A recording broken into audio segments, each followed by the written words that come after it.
Alright, in this video we're going to talk about functions and if statements.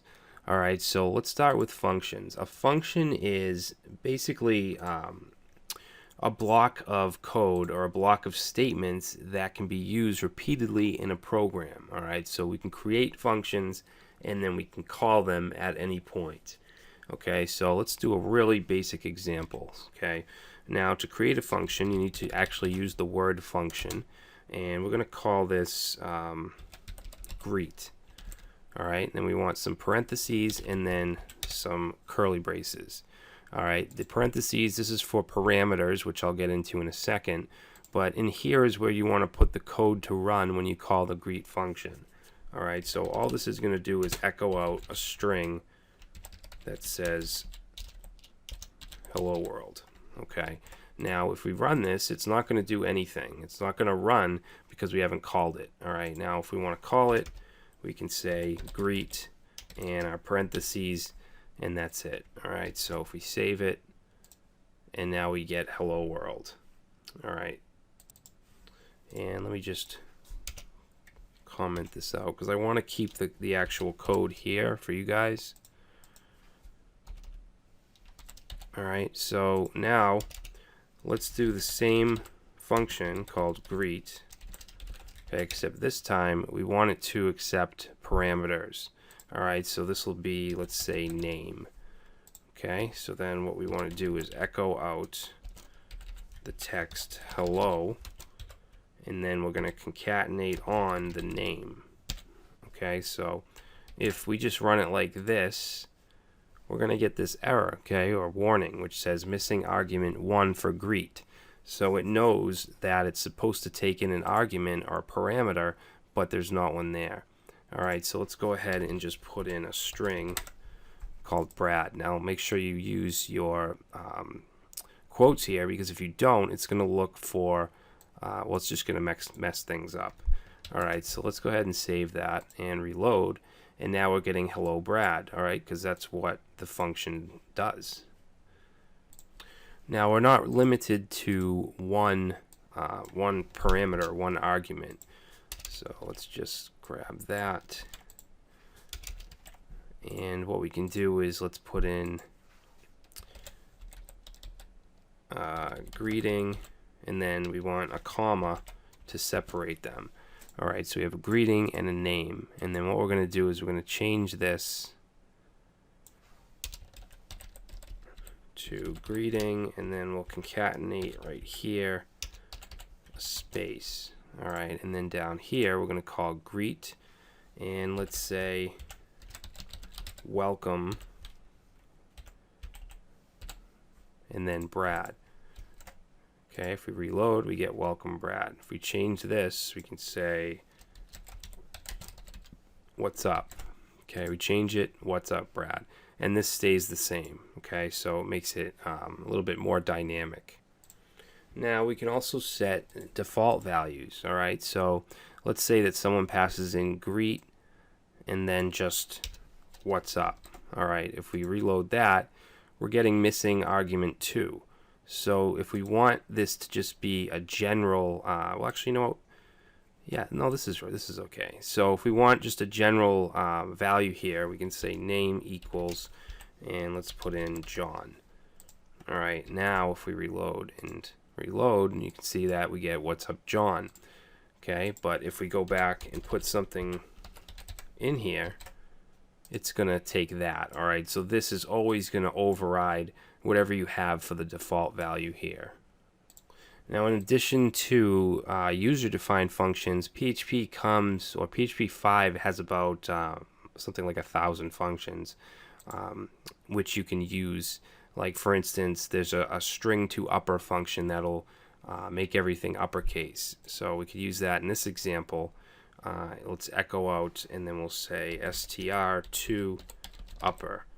Okay, and then we'll just wrap this whole thing, and we'll save and reload, and now everything is uppercase. Alright, so there's a whole bunch of functions that you can take a look at. I would suggest going to php.net. Alright, so that's going to be it for functions. Just very, very basic stuff, guys. So the next thing we're going to take a look at is if statements. Okay, so conditionals. So let's create a variable called num, and we'll set that to 10. Alright, and then what we want to do is say if, and we want to pass in here a condition. We'll say if num is equal to 10.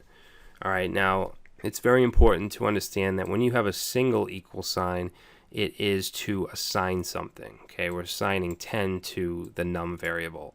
A double equal sign is a comparison. Alright, so we're saying if num is equal to 10.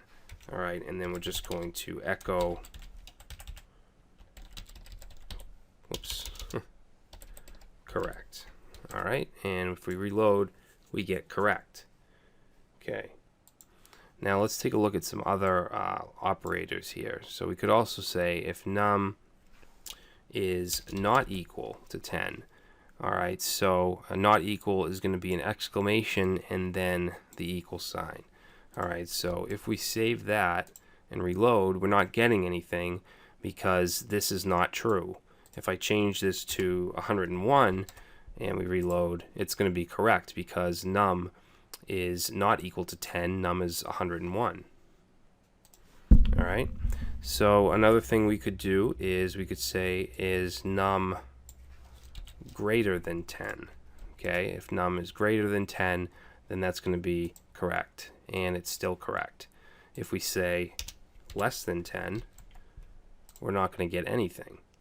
Okay, now if we want something to happen when this isn't correct, then we can use else. Okay, so we'll say else, and let's say echo, and we'll just echo out wrong. Okay, so let's save that and reload, and we're getting wrong because num is not less than 10. And of course we could compare variables, so this could be num2, and set that to 50.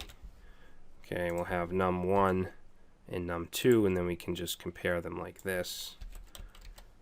Oops. Alright, so we get wrong still because num1 is not less than num2. If I throw a 0 in there, make it 500, then it's going to be correct. Alright, now in addition to using if-else, you can also use an else-if. Alright, so for instance, let's change this to if num1 is equal to 40. Okay, and then we'll keep that at 101. Alright, and obviously we're going to get wrong if we do this. Let's go ahead and say down here we're going to add an else if and then a set of parentheses. Alright, and then we'll say if num1 is equal to 50, and then we want correct. Okay, and then we want to tack on an additional else for all other possibilities. So that would be wrong. Alright, if we save it, it's still going to be wrong. If we change this to 40 and save it, we get correct. If we change it to 50, save it, we still get correct. Alright, so we're saying if it's 40 or 50. Now we could say the same thing in a different way using comparison operators. Alright, so let me just let's comment this out. Oops. Alright, and down here, and you can see that, actually we'll just comment that out too. Let's just get rid of these. Okay. So now let's do num equals 50. Alright, and we're going to say if, oops, I'm going to do this same thing, same type of logic. Alright, so if num is equal to 50, and then we can also set an operator here for or, which is a double pipe characters. So or num is equal to 40. Okay, and then we'll do echo correct, And we can also put on an else here as well and say echo wrong. All right, if we save that, we're going to get correct. If we change 50 to 40, we also get correct. If we change it to 30, we're going to get it wrong.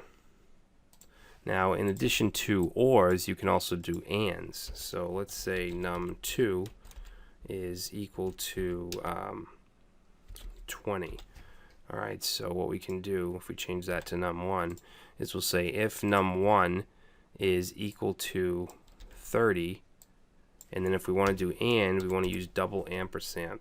All right, and then we'll say num2. Let's keep it like that first. All right, so that's going to be wrong because even though this is true, this one's not, and they both have to be true. All right, so we'll change that to 20. Then we're going to get correct. All right, guys, that's going to do it for functions and conditionals, and I will see you in the next video.